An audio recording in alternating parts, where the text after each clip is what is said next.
Madame la Présidente. Les nombreuses affaires récentes de pillage de données et de cyberattaques menées contre des grands groupes, des grands secteurs, mais aussi des organismes gouvernementaux, français notamment, appellent des réponses rapides et concrètes et réclament des actions vigoureuses. Au-delà du préjudice de la sensibilité des données, les dommages causés par les cyberattaques dans le monde sont estimés par la Commission à 500 milliards d'euros. La cybersécurité est un sujet capital pour les gouvernements et les peuples européens.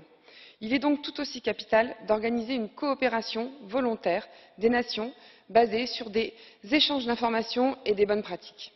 J'insiste lourdement sur le caractère volontaire de cette coopération. La coopération entre voisins européens est primordiale et naturelle. Le groupe ENF soutient le renforcement des capacités nationales de sécurité et de défense des réseaux et des systèmes d'information.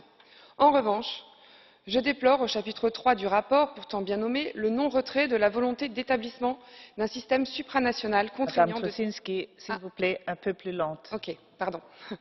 En revanche, je déplore au chapitre 3 du rapport, pourtant bien nommé, le non-retrait de la volonté d'établissement d'un système supranational contraignant de déclaration et de réponse opérationnelle coordonnée en réponse aux incidents relatifs à la cybersécurité.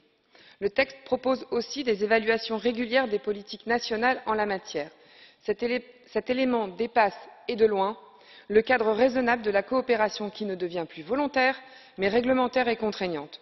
Une fois encore, le texte pèche par dogmatisme. La révision de ce texte apparaît nécessaire, mais avec pour seul et unique objectif le renforcement des capacités de sécurité et de défense des réseaux et des systèmes d'information des nations européennes. Ce qui relève de sécurité nationale ne peut pas être réglementé par Bruxelles.